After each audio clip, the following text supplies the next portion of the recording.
Which stands, one nation, under God, indivisible, with liberty and justice for all.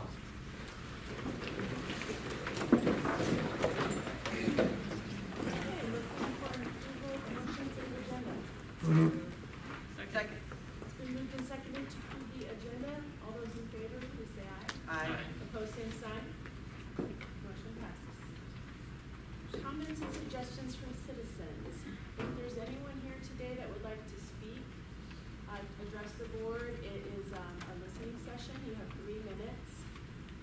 If there's a group of people that has one spokesperson, you can have more than 3 minutes if you just want to have one person with a comment message. So if you have anything you'd like to say, please stand, introduce yourself. What else do you need to?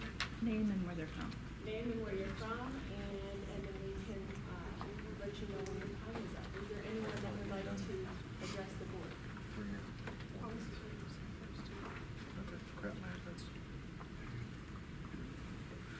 Hi.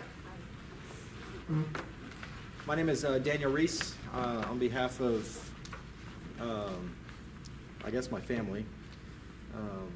Sorry, my iPad shorted out, so I'm pulling up my notes real quick.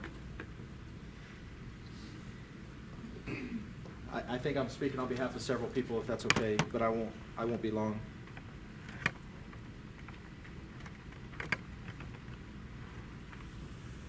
I want to thank you for the opportunity to speak tonight.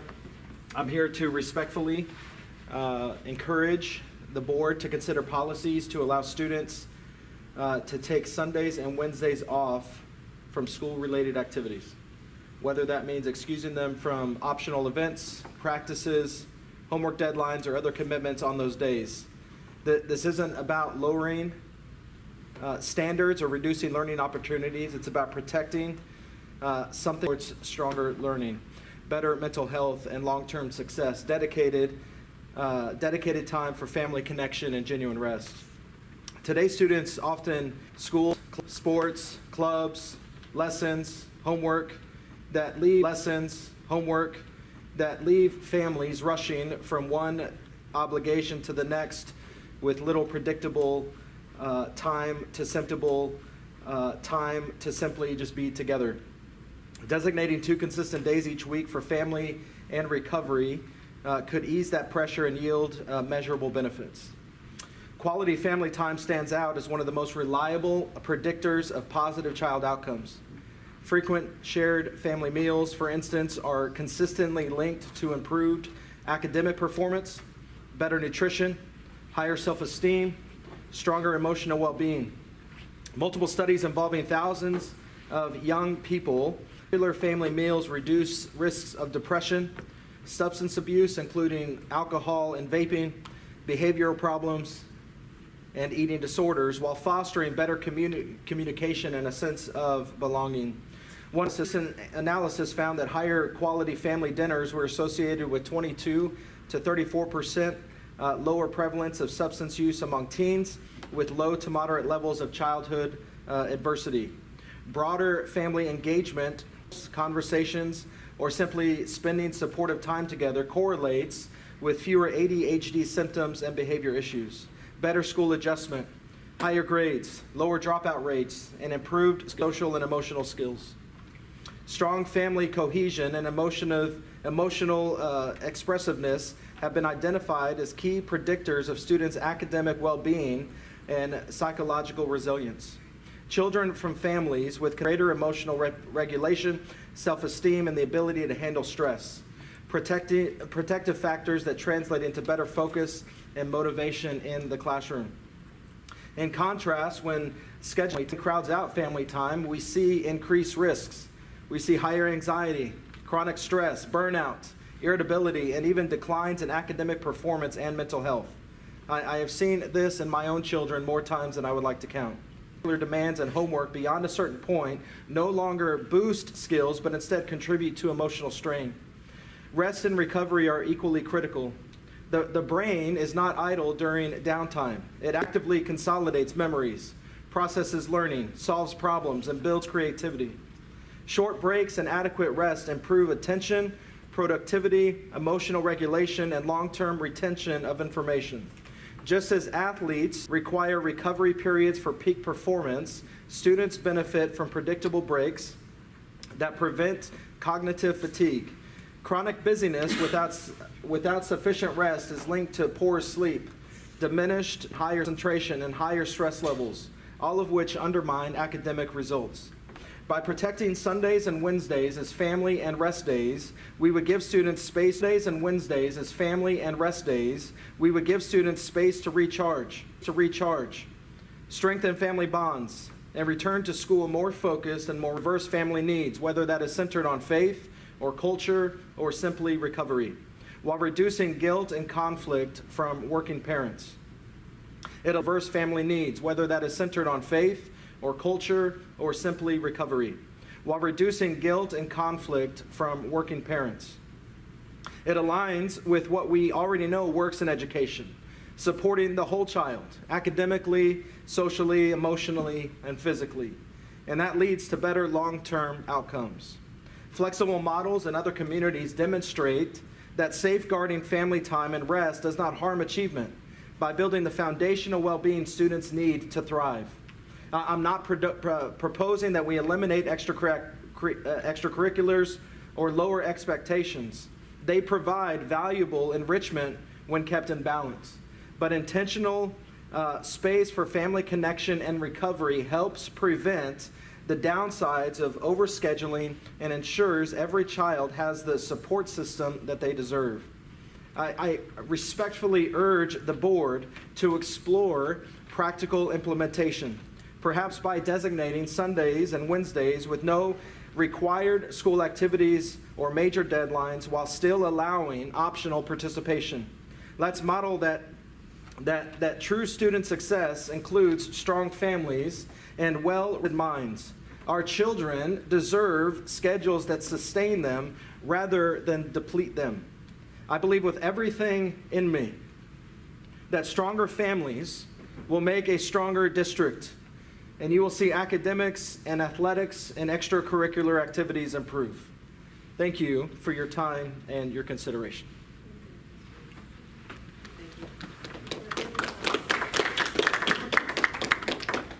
Hi, Carrie Lewis, the plan. Same topic, slightly different angle. Hey, can I ask real quick, you said you were speaking for other people, so we did 6 minutes. Who were you not going to be speaking? These two right here.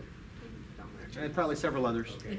It will be 3-minute limitation. This will be 3 minutes, no problems. A year ago, I wrote a letter to both Mr. Lane and Mr. Stedding on behalf of the North Scott Clergy Group with our concerns about primarily about graduation, but also about time on Wednesdays. Over the years, the North Scott Clergy Group has enjoyed meaningful partnership with the North Scott Community School District. We have a protection of Wednesday evenings and Sunday mornings as time for family, worship, and other activities. We have been glad to be invited into the schools when tragedy has struck to supplement the efforts of counselors to support the students through the struggles of those tragedies. And we have opened our doors to the schools as places to meet students when tragedy has occurred during summer months. We also enjoy celebrating the North Scott Community School District together by hosting for the entire community on the night of homecoming parades each year. Because of the relationship that we have shared, it is disturbing to find that we have graduation at 10 o'clock on Sunday morning. We brought up this concern last year, and we're bringing it up again because many people in our community thought we had taken care of this last year. And in the last week, I have heard from a number of people who have said, why are we still having graduation at 10 a.m.? Grad poses a number of issues for our congregation members as well as our congregations. By having graduation at this hour on a Sunday, there is no opportunity for senior families to worship and to celebrate their seniors on the day of graduation, as so many of our congregations do. We can move those events to other days, I get it, but it seems sad that we should have to move something on a day when we should have priority. Because we also have issues. We know that as high school students, as Daniel so eloquently said, students need more than just school activities.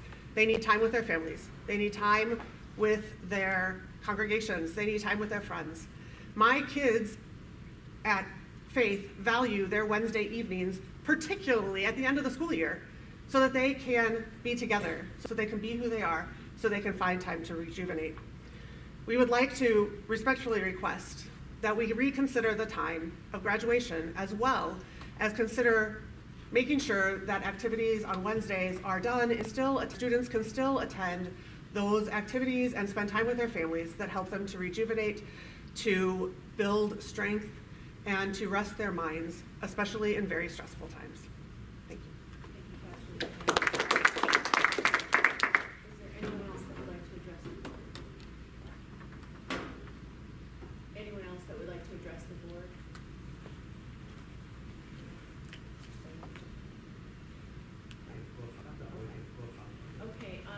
Okay, I guess, is Faith Lutheran going Wednesdays all the way through Memorial Day? High school does, yeah. High school does? Thank you. I see we have some students here today. If you're here for your class, could you please stand up, tell us your name, what year you are, and who's your favorite character in the Or you can have two. Start Well, then right I here. guess I can go first. My name is Grady Pierce. I'm a junior at North Scott, and obviously my favorite character was Uncle Fest. I like his haircut. Hi, I'm Brooklyn Latra. I'm also a junior, and my favorite character is Gomez Apple. I'm Carly Kemp. I'm also a junior, and my favorite character was Uncle Fester. I'm Isaac Farley. I'm also a junior, and mine was also Uncle Fester. And I am also a junior, and Uncle Sylvester. I'm Jorge Azuela. I'm also a junior, and I'm not familiar with Adam's family, sadly. I'm junior. My favorite character was Wednesday. Okay. Anybody else? Okay, for those students, at the end of the meeting, any of us can sign your papers for your class, so come on up when we're done and we'll take care of that for you. Thank you all for sharing your concerns. Anyone online, if you'd like to reach out to Mr. Studding or any of us, you can reach us through email, or you can go to our YouTube channel and there's a comment section there. Okay, on to the consent agenda. I move to approve the consent agenda. Second.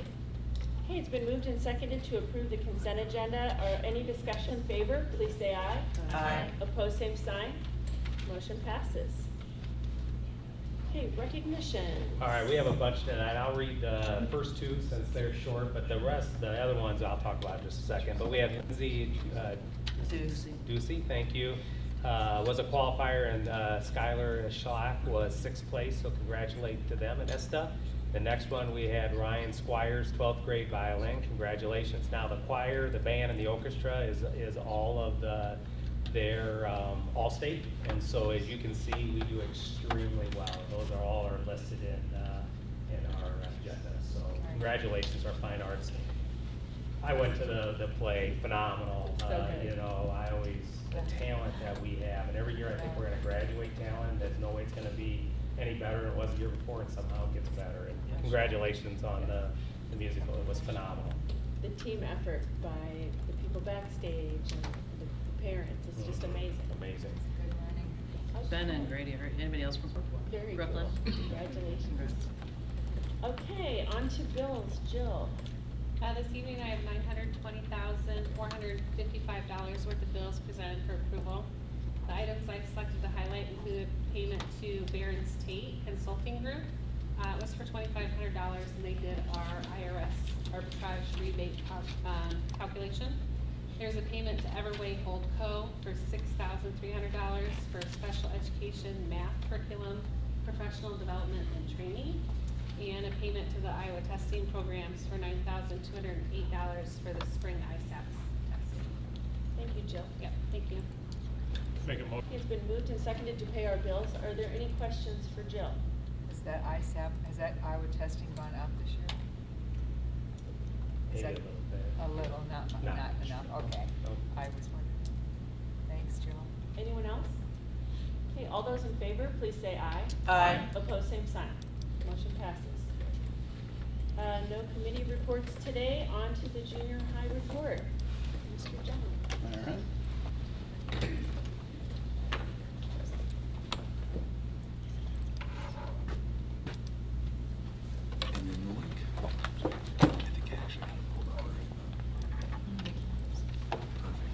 slideshow for me.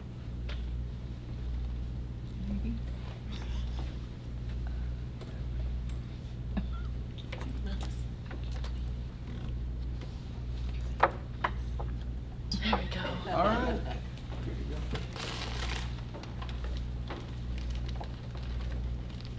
All right, tonight we're going to talk about our 7th grade exploratory wheel, but first of all, I'd like to do some introductions of folks that are here with me today.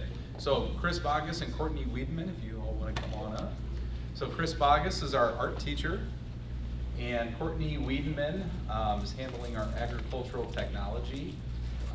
The other two technology, Mr. Isaac Simmons, and then computer applications for 7th grade is Michelle Willett. Unfortunately, they couldn't be with us tonight, so thank you to Chris and Courtney for joining us. All right, so just a couple of things. Actually, Courtney, Chris, you want to come over here? And then I'll hand it off to you all here in a second. So today's agenda, we're going to talk about what was our strategic rationale to do this, what was the approach, and those are the 4 classes that we're going to discuss. So the reason we got into this was we wanted to make sure that we're providing exposure for our 7th and 8th grade students and connect them to our pathways that we have at the high school. We all know that we just went through a ton of different renovations and additions to buildings around, especially our Regional Innovation Center and here at the junior high. So we have some new spaces that we could utilize and make sure, we wanted to make sure that all of our students get exposure to those areas. So the facility improvements, we spent, I think it was over $4 or $5 million to improve. So we got a shop, rooms and orchestra rooms. And so we wanted to make sure we're utilizing those spaces. And then we also have qualified staff that can teach these areas. So our approach to this was to make sure that all of our 7th grade students have exposure to this. The way it works is it goes every other day, and it's 1 semester, then they rotate. So for example, you could have Ag Tech and Industrial Tech for first semester, and on an A day, you'd have Industrial Tech, and on a B day, you would have Ag Tech. Then second semester, you'd have Computer Applications and Art, and they would rotate each and every day for that. So first up, I'm going to cover the computer applications part of this. We partnered with Project Lead the Way for the curriculum, and this is an expectation that our students are getting exposure to computer science standards. And so Project Lead the Way gives us an awesome opportunity to do this. You actually are sitting in our computer applications workspace. So Miss Willett is the teacher in here in the library. We got the students are able to plug their Google Chromebooks into to work through the program with that. So some of the bullet points that she put together up here, it's interactive, it's project-based learning. So oftentimes if you were to walk into this classroom space when students are in here, you're going to see them using alligator clips and wires and plugging things in and writing code to make things work. And so this is an exposure level for the 7th grade for that. They're using block coding, they're using their brains in new ways. This curriculum is something that our students are brand new to. So when they first come in, there can be some frustration moments there, but Ms. Willett makes sure that she utilizes that time to show them that that's okay. It's okay that you don't know, but you're going to learn how to do some of these. The actual program that we use with Project Lead the Way is called Computer Science for Innovators and Makers. And there's plans that go with this. So oftentimes they'll have a flow chart that they follow for a sequence of events to do the coding and then actually see the product that they're making. So they learn the input and output in computing and then troubleshooting. They learn how to solve those problems with their code, microbit. I was in here doing an observation, and so where the wire connects and what code you're writing means whether or not it works. So there is definitely frustration points, but students work through it, they get support, they work with one another, so there's some collaboration going on as well. So that is our computer applications course. Here's some pictures of it in action. So you can see the one on the top left there, you can see a Chromebook that's connected to one of our monitors here. And so the students are going through these different activities and building these structures. I didn't have any pictures of the actual alligator clips, but it is like a mini workshop in here when you see that. There's little containers with all of these wires and things, but once again, it's double, and then you actually put the parts together with it. All right, Ms. Bogus is up with art. Okay, in art, we have a big focus on the artistic process. So the goal is not necessarily to make everyone an artist, but to kind of teach everyone how to think like an artist and work like an artist. So we focus a lot on the process. and studio habits. We are doing 4 units: drawing, painting, mixed media, and sculpture or pottery. So they start off with a little boot camp. It's just between 1 and 3 days, and they kind of learn just the basics of that media or that technique, and just kind of enough to let them start playing around with it. And after the boot camp, they choose something that they might like to explore further. So it's very student directed. They decide what they would like to learn more about. So if it was the drawing unit, maybe they want to learn more about with drawing with pastels, or they want to do work on realism. So they can kind of decide what direction they'd like to take that. They design their own WOW project. WOW stands for Wonderful Original Work, and they create a piece of art to show this is what I learned in this unit.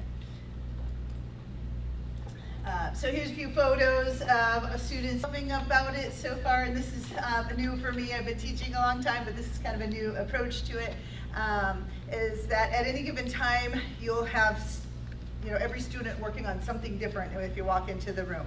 So some might be painting, some are working with fibers.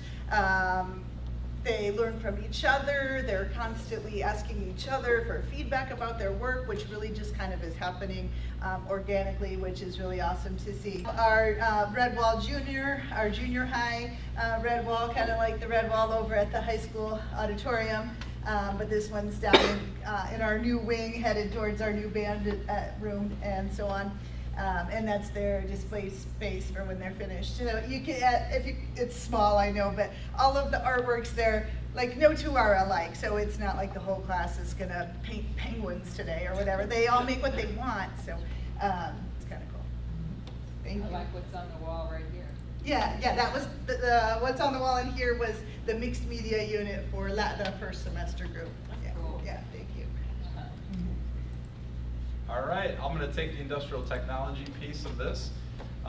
So we have a completely redone shop area, and if you haven't had a chance to see it, or you'll see some pictures of it, but it's a full shop. So we have work tables and all, and so the number one thing that we want to make sure is happening is safety. So as incoming 7th graders, they're simply going through what are those shop rules, what are the expectations with that, what are the proper tool techniques. You have people that work with their family and do a variety of carpentry things, all the way to somebody that's never even held a hammer before. So we're just trying to gain exposure to all of the students so they have a baseline going into high school. Measurement, very similar, so standing the different measurement units. And what we found is the cross-curricular connection to the things that are happening in different classrooms has also built this into a strength as well. So the application of these skills through different projects, so spending some time in the shop environment, they create beginner projects, push sticks, coaster sets. The really hot one right now is pickleball paddles, so students creating paddles and sanding them and staining them and doing those types of things. So I can speak from experience with my 7th grade daughter who went through this. She went from get that hammer away from me to kind of trying to show me technique with a hammer, which I was a little nervous about, but she did really, really well. So here's some pictures in action. So we got some students that are working on, those are the beautiful tables that were part of the shop renovation that we have in the big space that we have down there. And Isaac has done a great job of utilizing that space. They're on wheels, they can move in groups. But once again, he has really tailored it to that 7th grade experience of the exposure and ensuring that they're safe while using these tools.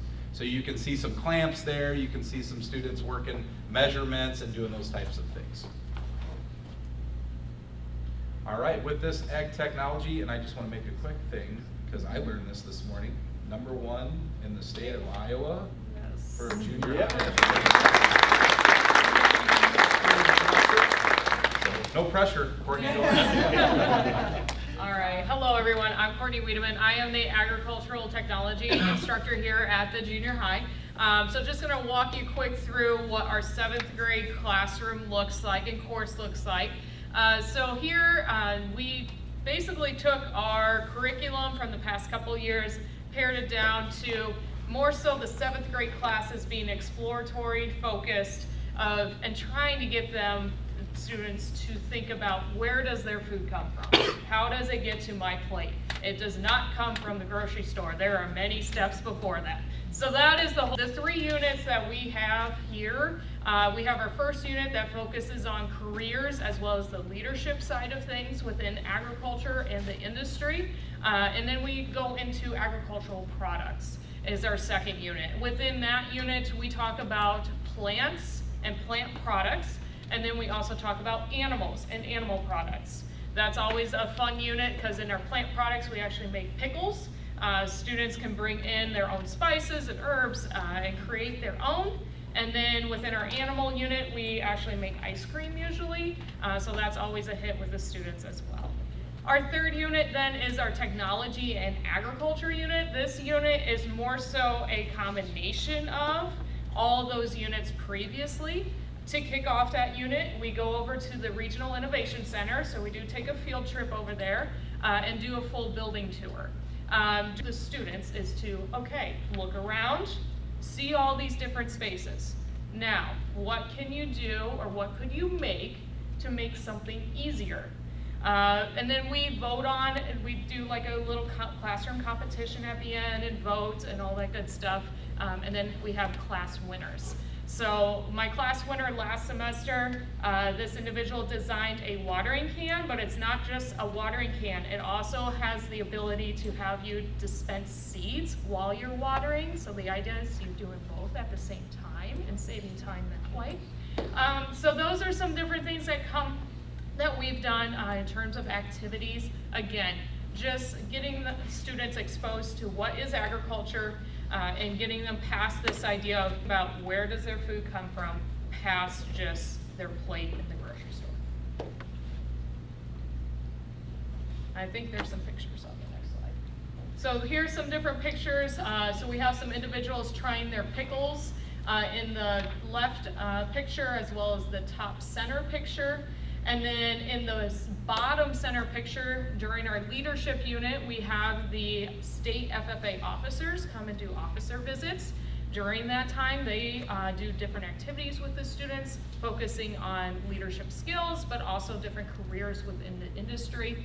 And then on the far bottom right side, part of that careers unit is we have guest speakers coming in to the classroom, and that's a variety of speakers. This gentleman here is one of our Scott County DNR officers, and he's talking about all the opportunities within the DNR office. And then we will also be community here in a couple weeks and talking about their career as well. Top right corner is one of my classes at the Regional Innovation Center. Again, we take a tour through both the animals, small animal area, the livestock pavilion, the arena, all the different greenhouses, diesel tech, and then we sort of do a loop around through the student store area as well. Again, my question to students as we're walking around, what could you invent to make something easier? It doesn't have to be animal or plant related. It could be related to the student store, for example. So those are some things that we do here in AgTech. All right, so we highlighted those 4 areas for our 7th graders. We just wanted to make sure that we're utilizing the space that we've put a lot of time and money into, that students have that exposure. Then when they go on to 8th grade, they can make some decisions. And sometimes they're talking to some families about that. I wish everybody could do everything that they want to, but you start kind of at 8th grade, you gotta start picking where you're going, just like in high school. So that is it. Any questions from anybody? I just want to say thank you for helping our kiddos explore these avenues and possible careers in their life. I mean, nothing's better than the hands-on experiences and getting them used to what they're doing. You know, all that means something. It's not just having to do it. Why are you doing this? So thank you so much for all that you do. Chad, you have, so the exploratories, these 4 classes are all 7th graders. They, for the whole year.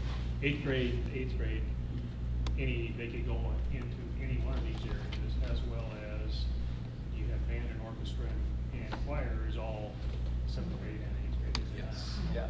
Those are the choices that have to be. But then you have that's in 8th grade, right? Yep. Okay. Just wanted to mention that. So not every 7th grader takes Spanish, for example. Right. That's a choice that they get to make. But this exploratory wheel, every single seventh grader is getting through that wheel to have that exposure. Now, full disclosure, some might not like industrial tech or ag tech or art, but you never know. that's right. That's right, and it's a quarter of time. 44 days. Yeah. So, and like having the staff, like having Courtney Weedman, having Isaac Center, like we're blessed to have that. So they're doing a phenomenal job working with our kids. Thank you. Can you describe a little bit how this has changed?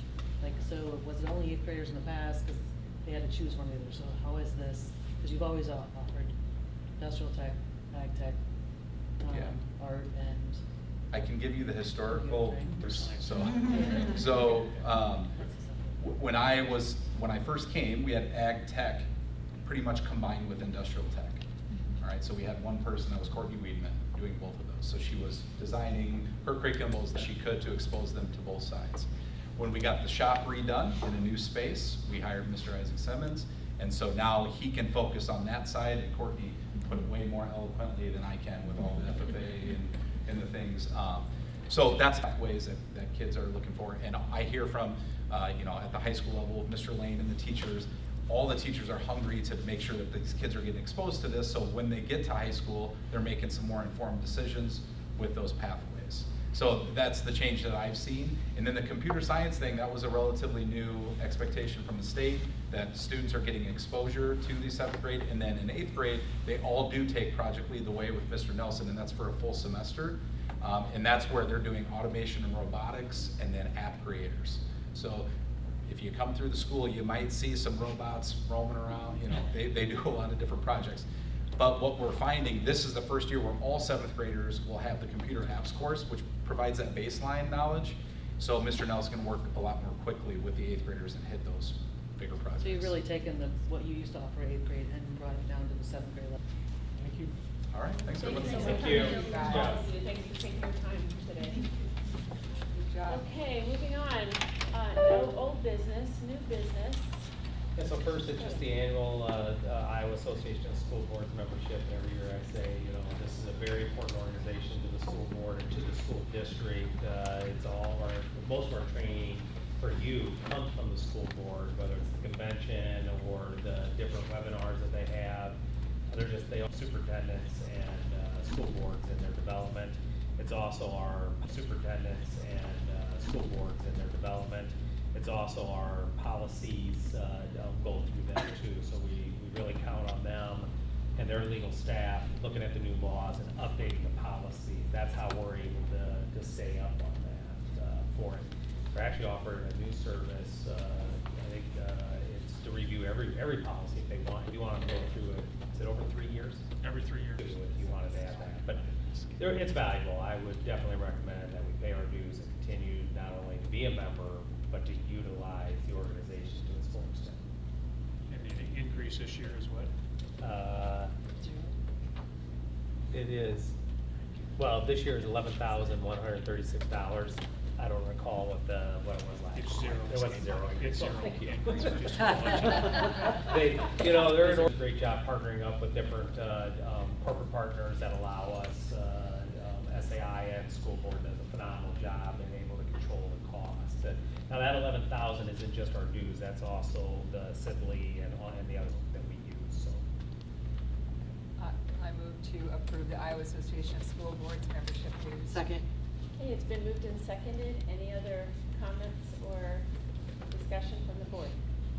All those in favor, please say aye. Opposed, same sign. Motion passes. Okay. The board meeting dates, I just put it on there, and I have you look at it early and approve it early, just because July will be here before we know it. That's when we really start. I know we do it again in November when we do the reorganization, but we obviously start in July. And so this is basically the same calendar it was this year, just with the dates that would be for next year. So looking for approval for that. Question on the May 24th date, it shows on day. It is, it's after. The day before is not Memorial Day. Oh, it isn't next year. We'll take a look at that then. Yeah. Get that fixed. Thank you.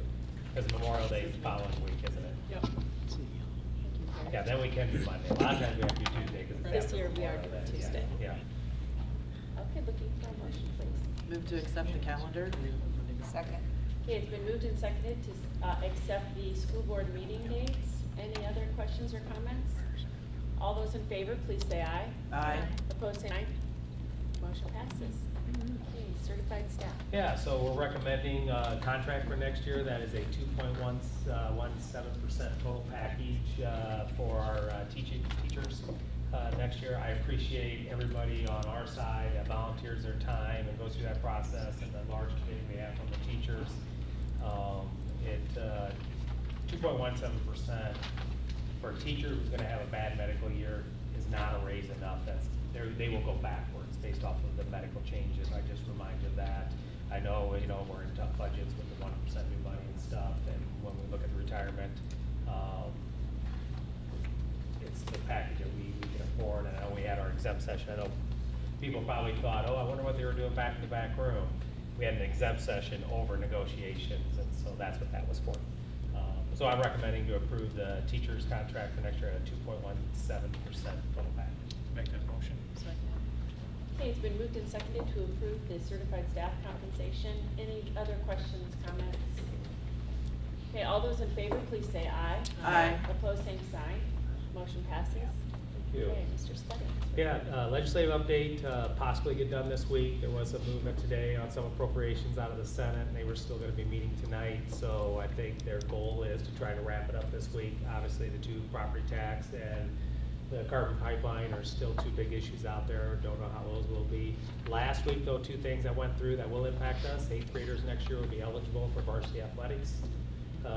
In all sports, that got put in at the last minute on an athletic bill, and then cash will have to be taken at all school events. You have to take cash, and you can still use your online payments, but you do have to take cash. Those are probably the two biggest ones that passed. Anything can happen last week. We will see what else, if anything else comes up, but that's kind of where they're at right now. And it does look like the $7 million that was put towards hourly employees, they said they were gonna look for another $7 million out of the House appropriation for education. There was no $7 million put into it. So I don't know if that will show up later. I don't know where it would show up. You'd think it would be in the appropriations bill. It's not there. And so I guess right now I'd anticipate it will only be the $7 million for the stipend. We have one more public forum. What date is on May 14th at 5 p.m. So we have that one going on. May is, we'll talk next month about School Board Recognition Month, so looking forward to that. We do have interviews on May 6th for our Jill's replacement, and then on May 11th is the junior high assistant position. This week I have our SIAC committee meeting. Gray and Associates is going to talk about the process with them, and then I'll be covering our strategic plan, where we're at this year, and what recommendations as we upgrade our plan look like. And then just to talk a little bit, I know what we'll talk about tonight, Andrew is working on it, and I'm not going to put him on the spot because I didn't talk to him, but who all we got a hold of, trying to reach out to Moline, Pleasant Valley, and obviously the center to see, where we at it. Potentially next year, it's just us in Pleasant Valley. We don't know that for sure yet, but we're working through that process. We'd love to get out of that 10 a.m. time slot if we're at all to do. It gets complicated with 3 of us on one night, and potentially we'll be looking to it more. And I would offer that I know there is the minister group. I assume you guys still meet. Invite us. We'll come and sit down with all the different groups. I assume it represents all the churches still, and be happy to sit down and we can go into detail of the things that we're working on to do it. And we didn't have a say in our well, when you do 3, we've always gotten placed first because we're in and out. It's really not about how long our ceremony is, it's about how to get the cars in and out for it. Obviously, Moline is always at 7:30. I don't know, maybe because they'll do Friday night too, so I assume they do 7:30 on Friday night for it. But that's how that happened and started just 2 years ago with that. And then it hurt last year is that the last 2 to 3 weeks before we found out Moline didn't even do it with us last year. And so, they booked 2 times, it sounds like. We'll go into more detail on it later. But Seems like we need to have more advance notice how to plan for this, though. It is. We do, and that's what we're working with that for it. And so I think the Moline likes to make their decision in February or March, and I think it's based off of snow days. Well, you So have they to have book your 2 times, they graduation book a announcement Friday and a ready before Sunday, then. well so if it's gonna be that way, we're looking at saying, well, can we still start at noon, and is there a way to empty out the parking lot? That might help over the next year or two, for it, but, you know, it's that coordination and stuff. That's all I have for today. Okay, thank you. Boards, comments, and correspondence. Anybody have anything to share? Fast meeting. Okay, looking for one more motion. To adjourn. Second. All those in favor, please say aye. Aye. Motion adjourned.